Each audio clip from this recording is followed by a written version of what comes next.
Alors l'encadrement intermédiaire est effectivement un acteur clé à la fois dans la mise en œuvre du plan de prévention, mais aussi un acteur clé pour lui-même et pour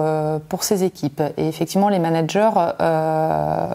peuvent être garants de la qualité de vie au travail, mais encore faut-il qu'ils y soient formés, sensibilisés et qu'ils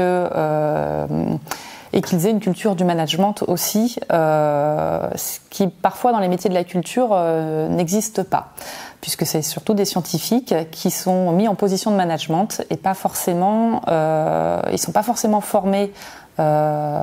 clairement à encadrer des équipes. C'est très bons scientifiques et ils peuvent être effectivement démunis face à une équipe pour l'animer et pour mettre en œuvre un plan de prévention sur les risques psychosociaux par exemple, ou simplement animer une équipe. C'est pas leur métier. Et ils sont mis dans cette position-là, ce qui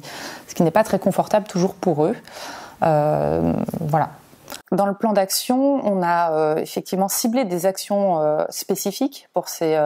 managers ou ces encadrants intermédiaires. À la fois, on a rendu obligatoire les formations de management pour ces personnes, puisque tous n'ont pas eu de formation de management, ce qui est quand même une prérogative première pour pouvoir encadrer une équipe, mais aussi il était prévu dans ce plan de prévention des rencontres entre eux dans la DRAC sous forme d'ateliers pour faire remonter leurs difficultés et partager ces difficultés et voir avec un animateur professionnel qui est chez nous le secrétaire général, qui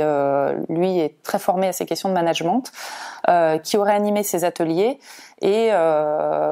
qui, avec ce partage de difficultés, aurait trouvé des solutions pour que chacun trouve sa place dans sa fonction d'encadrant.